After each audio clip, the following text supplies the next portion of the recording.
Exercise कौन सी है? 9.2। हाँ 9.2। बहुत आसान एक्सरसाइज है। जितनी कल चीजें बताई थी सिर्फ उतनी बातें आपको ध्यान में रखनी है, उससे आपकी एक्सरसाइज आराम से हो जाएगी। ठीक है, देखिए यहाँ पे पहला प्रश्न जो है यहाँ पर वो हो रहा है 5 सेंटीमीटर तथा 3 सेंटीमीटर त्रिज्या वाले दो वृत्त दो बिंदुओं पर प्रतिच्छेद करते हैं। प्रतिच्छेद का मतलब काटते हैं। कितने वृत्त हैं? दो। ठीक है, एक की त्रिज्या कितनी सेंटीमीटर है? 5 सेंटीमीटर। और दूसरे की कितनी है? 3 सेंटीमीटर। बात समझ आ गई? और दोनों वृत्त एक दूसरे को क्या करते हैं? प्रतिच्छेद मतलब काटते हैं। बात समझ आ गई कि नहीं आई? इतनी बात तो समझ आ गई होगी आपको। अब क्या बोल रहा है? इनके केंद्रों के बीच की दूरी कितनी है? यहाँ इसका केंद्र होगा और इसका केंद्र यहाँ होगा या नहीं होगा? इनको मिला दे तो ये दूरी कितने सेंटीमीटर है? 4 सेंटीमीटर। समझ आ रहा है आपको? आपको निकालना क्या है? उभयनिष्ठ जीवा की लंबाई। क्या निकालनी है? उभयनिष्ठ जीवा की लंबाई।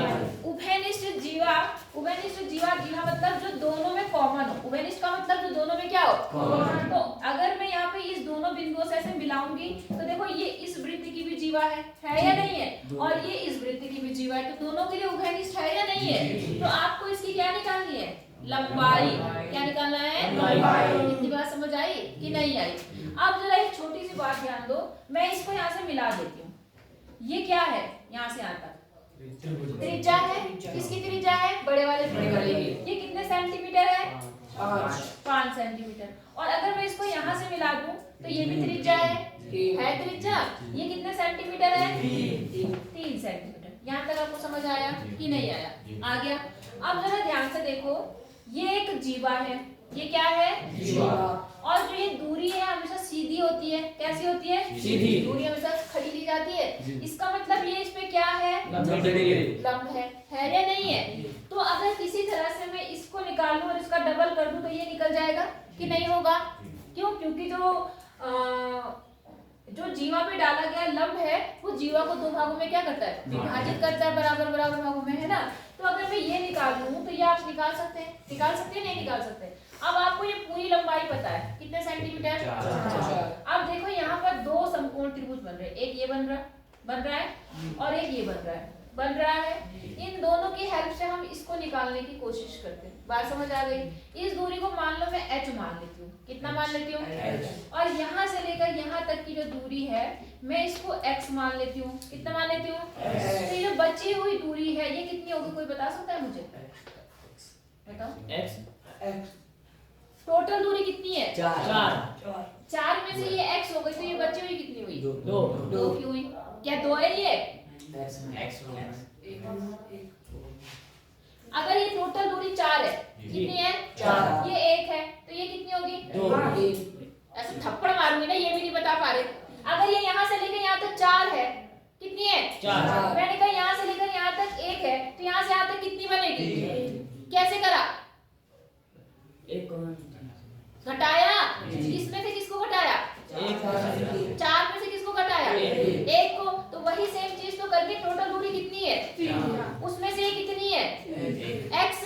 तो 4 में से अगर आप x घटा दोगे तो बची हुई दूरी ये होगी या नहीं होगी? इतनी सी बात बार समझानी पड़ती है। तो ये दूरी कितनी हो गई?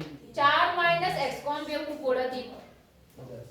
3 क्यों होगी भाई? हमने x माना है, हम 1 थोड़ा ना मान सकते हैं उसको। अभी हमें पता ही नहीं वो कितना है। नहीं आई बात समझ में? यही मेन चीज। अगर ये समझ आ गया तो कुछ भी नहीं है उसमें। आए समझ में कि नहीं आया? टोटल दूरी कितनी है? 4। तो 4 में से मैंने पहली दूरी को क्या मान लिया? x। तो अगर हम इसमें x में से 4 क्योंकि बड़ी दूरी है, बड़े में से ये छोटी दूरी घटा देंगे तो ये दूरी आएगी नहीं आएगी? आ गई? पक्का बताना। आप देखो यहाँ पे दो समकोण त्रिभुज आ गए आपके पास। आपको पाइथागोरस प्रमेय आती है कि नहीं आती? आती है। तो पाइथागोरस प्रमेय लगा दो। देखो दो अननोन हो गए, एक तो h और दूसरा क्या? x। आपके पास दो अज्ञात चीजें हैं ना, तो इसलिए आपके पास दो त्रिभुज है। दोनों त्रिभुज का प्रयोग करके पाइथागोरस प्रयोग करेंगे और आप x और h का मान निकालेंगे। बात समझ आई आपको? देखो जरा यहाँ पर, क्योंकि ये 90 डिग्री है तो इसके सामने वाली भुजा क्या कहलाएगी? कर्ण। तो क्या होगा पाइथागोरस प्रमेय के अनुसार क्या होता है, किसी समकोण त्रिभुज में किसका स्क्वायर, तेज से बोलो ना, क्या रो रो के बोल रहे हो, क्या कर्ण, पूरा फॉर्मूला बताओ क्या होता है। कर्ण स्क्वायर बराबर आधार गुणा आधार गुणा लंब ना, बहुत सुंदर। क्या होता है भाई पाइथागोरस प्रमेय, क्या होती है पाइथागोरस प्रमेय, नहीं पढ़ी कभी, पढ़ी है तो क्या क्या उसे छोड़ने के लिए पढ़ा था कि बस दिमाग से निकाल देंगे, गाली देने का मन हो रहा तुम्हें, सच बता रही हूँ तुम्हें, बस वो है कि मैं दे नहीं सकती, वरना तुम्हें इतना मारती ना मैं तुम्हें बेवकूफ करके, 36 बार बताना पड़ता है।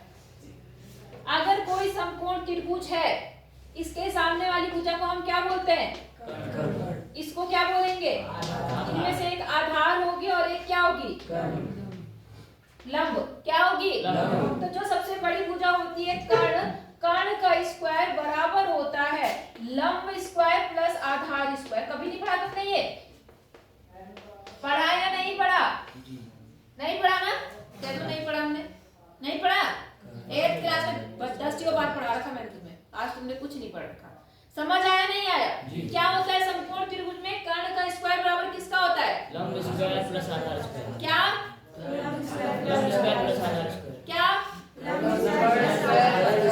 बोलना भी जरूरी नहीं समझ रहे, क्या बोला मैंने, कर्ण स्क्वायर बराबर लंब स्क्वायर प्लस आधार अच्छा, स्क्वायर। अगली बार मैंने फॉर्मूला पूछा कि पाइथागोरस प्रमेय क्या है और तुम नहीं बता पाए तो टांग तोड़ूंगा, समझ आ गई बात, पहले भी बताया है मैंने।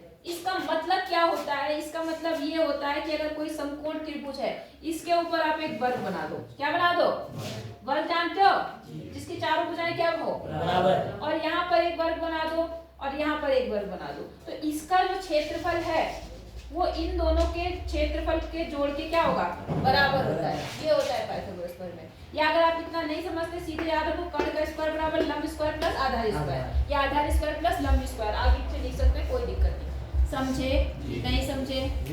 अब यहाँ पर क्या है, मैं मान लेती हूँ ये A है, ये B है, ये बिंदु O है, ये C है और ये D है। कौन गाना गा रहा, D, समझ गए नहीं समझे। अब यहाँ पे एक समकोण त्रिभुज दिख रहा है आपको, ACO दिख रहा है नहीं दिख रहा, इसमें पाइथागोरस प्रमेय अगर अप्लाई करेंगे तो किसका स्क्वायर लिखूं, पहले कौन सी भुजा का स्क्वायर लिखूं, 5 मतलब पहले मैं ये पूरा लिख रही हूँ, AC स्क्वायर बराबर किसके लिखूं, CO स्क्वायर, फिर क्या लिखूं, OA या AO स्क्वायर, कोई दिक्कत, सबको समझ आ रहा है कि केवल एक लड़का बोल रहा है यहाँ पर। ये समकोण त्रिभुज दिख रहा संबंधों को जी। तो यहाँ पर इस भुजा का स्क्वायर, इसका नाम क्या है, AC, और इसका नाम क्या है, AO। तो AC स्क्वायर बराबर A स्क्वायर प्लस कौन सा स्क्वायर, समझ गए। तो अब मान रख दो, तो AC कितना है 5 सेंटीमीटर, 5 सेंटीमीटर। CO कितना माना है हमने, CO ये कितना माना है हमने इसको, X, और AO कितना है, H। ये इक्वेशन 1 बन गई, समझ आया नहीं आया। अब आप लेंगे ये छोटा वाला इधर वाला त्रिभुज, समझ गए कौन सा, इसका नाम बताओ, इसमें क्या लिखो पाइथागोरस थ्योरम के अनुसार, बोलो, AD स्क्वायर बराबर क्या लिखूं, AO स्क्वायर फिर OD स्क्वायर। पूजा समझ आ रहा है, ऐसे क्यों लगता है मुझे तुझे देख के कि तू बस यहाँ पे ऐसे बेवकूफों की तरह बैठ रखी है, या तो तेरा दिमाग कहीं और चल रहा है पढ़ाई छोड़कर, है सही बोल रही मैं, हाँ आ रहा है। अभी पूछूंगी अगला सवाल, अगर नहीं बता पाई तो टांग तोड़ूंगी, जिससे पूछूंगी पाइथागोरस थ्योरम किसमें लगाने के लिए, अगर नहीं लगा पाओगे तो पीटूंगी, समझ लेना, इसलिए ध्यान से समझ लेना। सबसे लंबी भुजा कौन सी है, हमेशा 90 के सामने ढूंढना, किसके सामने, 90 के सामने, तो 90 के सामने वाली कर्ण होगी, बाकी दोनों में से कोई भी कभी लिख सकते हो। तो मैंने कहा OA स्क्वायर OD स्क्वायर बराबर OA square plus OD square, चाहे आप OD square plus OA square भी कह सकते हो, मतलब इसको आगे पीछे लिख सकते हो, कोई दिक्कत नहीं है। अब बताओ जरा AD कितना है, 3 सेंटीमीटर, 3 का स्क्वायर, OA कितना है, H का स्क्वायर, और OD कितना है 4 माइनस x 4 माइनस x का स्क्वायर। यहाँ तक समझ आया नहीं आया, सबको आ गया, लिखना आ गया। अब बस सॉल्व करने की बात है। तो अब देखो यहाँ पर क्या है, पहले थोड़ा इसको सॉल्व कर लेते हैं। यहाँ पर कितना हो जाएगा, 5 का स्क्वायर कितना होता है 25। और यहाँ क्या लिखूं x स्क्वायर, और यहाँ क्या लिखूं h स्क्वायर। h square. हमें देखो क्या है, चलो पहले कर लेते हैं इतना। अब इसको भी मैं क्या करती हूँ, स्क्वायर करती हूँ। तो देखो यहाँ पर क्या हो जाएगा, 9 हो जाएगा, और यहाँ क्या हो जाएगा h स्क्वायर प्लस, अब यहाँ क्या हो बनेगा, कोई फॉर्मूला लगेगा क्या, 16। इसका फॉर्मूला बताओ पहले। ये है a, ये है माइनस बी का whole square. a minus b का होल स्क्वायर क्या बनता है, a plus b, a square plus b square minus 2a। हाँ क्या बनता है, a square plus b square minus 2a। तो a स्क्वायर मतलब 4 का स्क्वायर, तो कितना बन गया 4 का स्क्वायर 16 प्लस b स्क्वायर मतलब x का स्क्वायर और माइनस 2ab। बोलो यहाँ तक समझ आया नहीं आया, सबको आ गया जी। पक्का। अब देखो थोड़ा सा इनको सॉल्व करने का तरीका मैं थोड़ा और सॉल्व कर लेती हूँ। ये x स्क्वायर आ गया, ये 16 प्लस में है, इधर जाके क्या हो जाएगा माइनस। तो यहाँ 9 माइनस 16 लिख सकते हो, कोई दिक्कत तो नहीं है आपको। अब यहाँ पर 16 इधर चला गया, यहाँ पर क्या बचा x स्क्वायर, और यहाँ कितना बचा 8x। किसी को कोई दिक्कत यहाँ तक नहीं। अब देखो 16 यहाँ पर माइनस होने के बाद कितना आएगा बताओ, 7। प्लस का माइनस का, माइनस का 7, और यहाँ h square plus x square minus 8x। बात समझ आई। अब इसको आप किसी भी विधि से सॉल्व कर सकते हो। आप चाहो तो यहाँ से x का मान निकाल के इसमें रख सकते हो, आप चाहो h स्क्वायर का मान निकाल के h का मान निकाल के इसमें रख सकते हो। लेकिन मुझे जो आसान तरीका दिखा है वो क्या दिखा है वो देखो। मैंने इसे इक्वेशन नंबर क्या मान लिया 2। अब आप क्या देख रहे हो, x square plus x square is equal to कितना है 25 है। तो देखो यहाँ पर भी हमें कुछ दिख रहा है, x square plus h square दिख रहा है। तो मैं इसकी जगह पे कितना लिख सकती हूँ 25। आई बात समझ में। तो मैंने इसकी जगह पे कितना लिख दिया 25 और यहाँ कितना है -7 -7 और यहाँ कितना है -8x। अब आपने 8 में इक्वेशन तो खूब सॉल्व करी है कि नहीं करी है। अब देखो ये 25 जो है प्लस का है, इधर आके क्या होगा माइनस। तो ये माइनस का 7 अपनी जगह ऐसे रहा, माइनस का 25 और हो गया और माइनस का 8 यहाँ बचा। समझ आया, माइनस का 8 क्यों बचा, क्योंकि यहाँ पर माइनस था तो वो माइनस अपनी जगह पर अभी ऐसे रहेगा क्योंकि ये इधर नहीं गया। बात समझ आई या नहीं आई। अब देखो 25 और 7 क्या करेंगे, जोड़ेंगे या घटाएंगे, जोड़ेंगे तो कितना आएगा प्लस का माइनस का है माइनस का, क्योंकि दोनों क्या है माइनस, और यहाँ कितना है माइनस का 8 है। अब देखो दोनों से पहले माइनस है इसलिए माइनस से माइनस क्या हो गया कैंसिल हो गया। ठीक है, अब यहाँ आ गया 32, यहाँ कितना आ गया 8। ये यहाँ कैसा है गुना, तो इधर आके क्या होता है भाग। तो x बराबर 32 बटे कितना 8। तो 32 8 के पारे में 32 आता नहीं आता, कितनी बार में 4। तो इसका मतलब x का मान कितना आ गया 4। x का मान तो 4 आ गया है ना। लेकिन हमें x का मान तो चाहिए नहीं, हमें किसका मान, मेन मान किसका चाहिए h से हम इसको डबल करेंगे तो ये आ जाएगी। तो हम क्या करते हैं, किसी एक इक्वेशन में x का क्या करते हैं मान रख देते हैं। समझ आ रहा नहीं आ रहा, टफ तो नहीं लग रहा।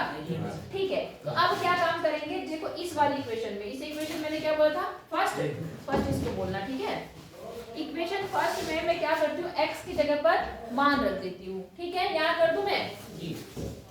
तो देखो यहाँ पर कितना आ गया, इक्वेशन आपकी थी कितनी 25 बराबर x square plus h square.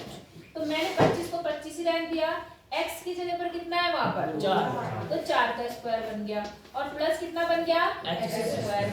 4 का स्क्वायर कितना होता है 16 और यहाँ कितना है 25 और प्लस h स्क्वायर। समझ आया नहीं आया, ये प्लस है, इधर आके क्या होगा माइनस। तो 25 माइनस 16 बराबर h स्क्वायर। यहाँ तक समझ आया नहीं आया।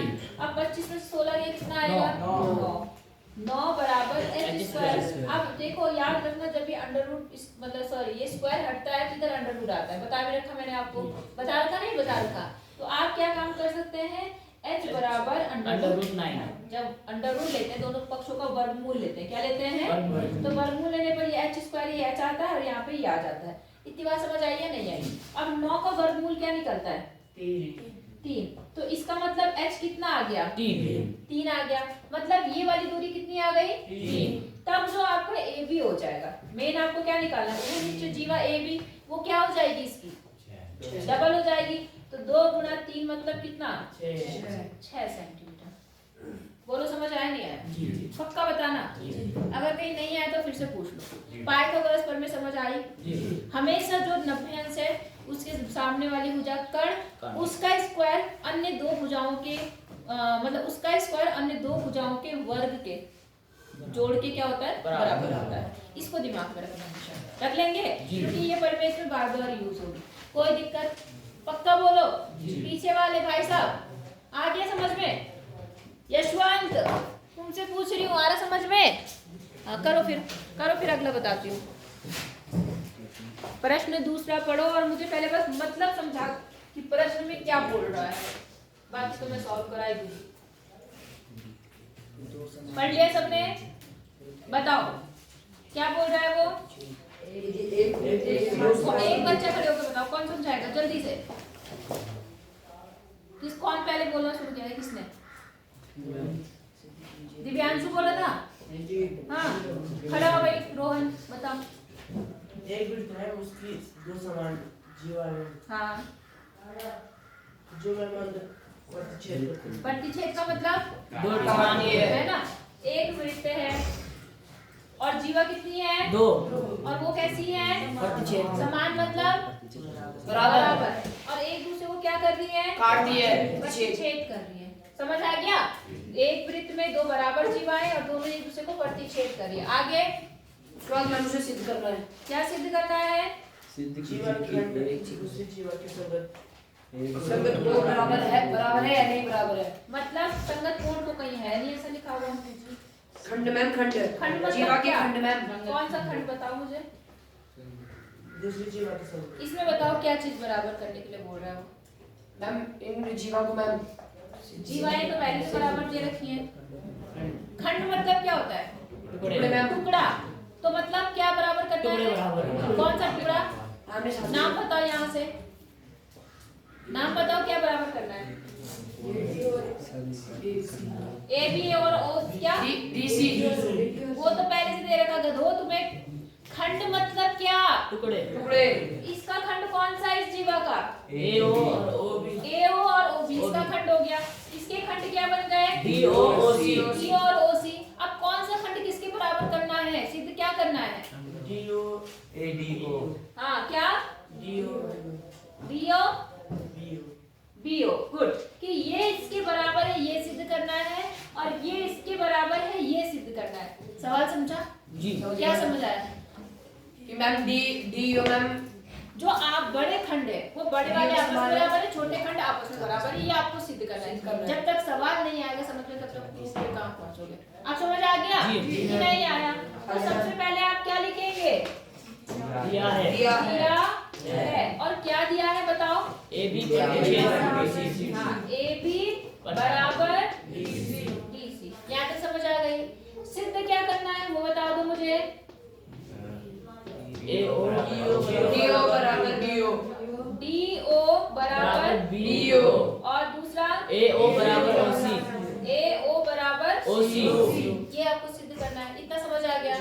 अब इसको करने के लिए आपने क्या काम करा? ये जो सेंटर था क्या करा? सेंटर। अब देखो मैंने आपको कहा है कि कुछ भी बराबर करने से पहले आपको सर्वांग सम करना ही पड़ता है। वैसे हम डायरेक्ट बराबर नहीं कर पाते, बहुत कम क्वेश्चन है जिसमें कोई और लॉजिक लगता है, वरना ज्यादातर काम में क्या होगा? आप त्रिभुज बनाएंगे और उसे क्या करेंगे?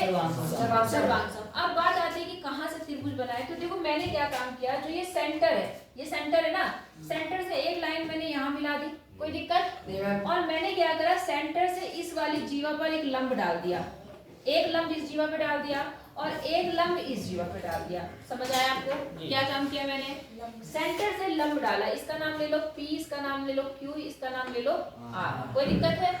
आप क्या करेंगे? आपने रचना करी। क्या करी? रचना में आपने क्या करा कि इसका नाम क्या है? पी PR या RP। लंब खींचा किसके ऊपर? ए ओ बी। बात समझ आ गई? और दूसरा एक और लंब खींचा, कौन सा? RQ। किसके ऊपर? DC के ऊपर। समझ आया? और साथ में मैंने क्या करा, इसको यहाँ से मिला दिया, O से R को मिलाया। बोलो यहाँ तक बात समझ आई है नहीं आया? क्या क्या एक्स्ट्रा काम किया हमने, समझ आया प्रूफ करने के लिए? अब यहाँ पर देखो दो त्रिभुज बन गए, ये और ये। इनको करेंगे हम सर्वांश। उससे पहले एक और बात समझो, आपको ये पता है कि जो जीवा पे डाला गया लंब क्या करता है, जीवा को प्रतिच्छेद करता है, लेकिन कैसे, समद्विभाजित करता है। क्या करता है, बताया था मैंने, क्या बताया था, क्या बताया था, मध्य बिंदु से डाला गया जीवा पर डाला गया लंब जीवा को समद्विभाजित करता है। हाँ मैं तो उत्पत्ति लिखना भूल गई अभी, क्या था, उपपत्ति था ना, उपपत्ति। मैं तो भूल गई, में कह रही क्या लिखना है बताओ। सुनो, तो आपने बोला कि जीवा पर डाला गया लंब जीवा को दो भाग में क्या करता है, विभाजित करता है। उस हिसाब से ये बराबर इसके है, कोई दिक्कत, और इस हिसाब से ये इसके बराबर है, यहाँ कोई दिक्कत, हाँ या ना, नहीं ना, ठीक है। तो आपने बोलना है कि जीवा पर डाला गया लंब, जीवा पर डाला गया लंब, लिख दो, अच्छी बात है। डाला गया लंब क्या काम करता है, जीवा को समद्विभाजित करता है, जीवा को समद्विभाजित करता है। पता चला ना आपको जी। मैंने कहा था ये पढ़ में याद रखूंगा तो सारे प्रश्न निकल जाएंगे आपके, करता है। तो इसलिए क्या हो जाएगा बताओ, AP बराबर P, AP बराबर किसके, BP। बोलो समझ आई बात, हाँ या ना, और साथ में क्या हो जाएगा, DQ बराबर DQ बराबर QC। बाकी चीजें जो बराबर है उनको बाद में देखेंगे, पहले इतनी बात आपको समझ आएगा, कितनी आगे समझ में। अब देखो मैंने एक त्रिभुज ये वाला लिया, ये वाला, ठीक है, और एक त्रिभुज मैंने ये वाला ले लिया, समझ गए आप लोग। और इन दोनों त्रिभुजों को अगर हम सर्वांशम कर देंगे तो हम उससे क्या सिद्ध कर देंगे कि ये इसके बराबर है। आई बात समझ में, तभी तो ये पूरा खंड इस पूरे खंड के बराबर होगा, नहीं आई बात समझ में। तो अब बताओ मुझे, एक मैम 90 डिग्री का कोण, हाँ एक 90 डिग्री, एक मैम उभयनिष्ठ, एक उभयनिष्ठ, वेरी गुड, और दूसरा एक मैम PR और RQ। हाँ PR और RQ क्यों बराबर है, ये भी कारण बताओ। क्योंकि मैम वहाँ पे मैम दे रखा मैम समान। आपको ये भी कल मैंने एक थ्योरम बताई थी कि बराबर जीवाओं की जो दूरी होती है केंद्र से बराबर होती है, बताया था मैंने आपको जी। बराबर जीवाएं जो होती है केंद्र से बराबर दूरी पर क्या होती है, होती है, ये बताया था मैंने आपको। तो बस वही 3 पॉइंट हम लिख देते हैं। यहाँ से मैं ऊपर आ गई, मैंने लिख दिया त्रिभुज कौन सा ले रहे हैं हम लोग, PRO, तथा पहले ऐसे लिखना पड़ता है, मैंने आपको पहले भी बोल रखा, QRO में क्या क्या बोला आपने, पहला आपने बोला ये कोण इसके बराबर है, बोला आपने, तो कोण कौन सा बना, ये RPO, किसके बराबर बना, RQO के, समझ गए क्या है ये, प्रत्येक 90 डिग्री, समझ आई बात। फिर दूसरी चीज आपने OR बराबर, हाँ, OR बराबर क्या है, क्या है यहाँ पर, उभयनिष्ठ, इतनी बात आपको और समझ आ गई। तीसरी बात आपने कहा कौन सी, PR बराबर किसके है, RQ। अब क्यों, आप यहाँ पे कारण लिखेंगे कि बराबर जीवाएं केंद्र से, कहाँ से, केंद्र से बराबर दूरी पर होती है, बराबर दूरी पर होती है, दूरी देखो ये पर में याद करके मैंने कहा था याद रखना, दूरी पर होती है। यहाँ तक समझ आ गया आपको, अच्छा, तो इसलिए हमने इसको बराबर कह दिया, इसलिए त्रिभुज क्या हो गया, PRO सर्वांशम हो गया त्रिभुज QRO। बोलो बात समझ आ गई, कौन से रूल से, RHS रूल से, कौन से रूल से, RHS रूल से। यहाँ तक आपको बात समझ आई। अब जो त्रिभुज सर्वांशम हो गया तो ये इसके क्या होगा, बराबर, कौन सा भाग, PO OQ के क्या होगा, बाय CPCT। इतनी बात समझ आई। अब देखो आपने कह दिया ये इसके बराबर है, ये आपने पहले बता दिया, ये इसके बराबर है, हाँ है ना, बराबर में बराबर जोड़ने पर उत्तर भी क्या होता है, बराबर होता है। तो ठीक है, इसको यहाँ पर देखो, ये ले लो AP वाली लाइन ले लो, ये वाला यहाँ पर देखो, तब कितना हो गया बताओ, AP, इसको इक्वेशन चाहे आप 1 मान लो, इसको 2 मान लो, ठीक है, इसको क्या मान लो 3, 1 और 3 को जोड़ दो, तब इक्वेशन 1 और 3। अब देखो 1 और 3 को जोड़ने पर क्या होगा, यहाँ पे कितना है, AP, ठीक है, प्लस यहाँ पर कितना है, कहाँ गया, PO बराबर यहाँ पर कितना है, PB, और इधर कितना है, OQ, गलत हो गया, PB का नहीं। मैम इक्वेशन एक अच्छा नहीं, सुनो सुनो सुनो, थोड़ी सी गलती हो गई। गलती मतलब मैं एक लाइन भूल गई बताना, किसको नहीं करेंगे प्लस। यहाँ तक समझ आ गया आपको? अब जरा ध्यान से देखो, क्योंकि ये बराबर जीवाएं हैं, ये पूरी जीवाएं कैसी है? बराबर। तो बराबर का आधा भी तो आपस में बराबर होगा कि नहीं होगा? कल बताया था मैंने आपको। तो जो ये पूरी, क्योंकि ये इसके बराबर दिया हुआ है, दिया है या नहीं दिया है, तो इसका आधा इसके आधे के बराबर होगा कि नहीं होगा? होगा ना, समझ गए ना? ये दोनों बराबर है, ये दोनों कैसी है? तो अगर मैं इनको आधा कर दूं, दोनों को काट दूं, तो इनका आधा भी तो आपस में बराबर होगा नहीं होगा? तो आपका क्या होगा यहाँ पर? आप क्या लिखेंगे कि यहाँ पर ये पॉइंट तो आपने लिख दिया, चलो इस पॉइंट को चाहे तो आप बाद में लिखना। आई बात समझ में? यहाँ से कर लो उत्पत्ति, उपपत्ति यहाँ से कर लो, कोई दिक्कत नहीं है। ये उपपत्ति हो गई, अभी सीधा सीधा आ जाएगा ना, तब ठीक रहेगा एक साथ।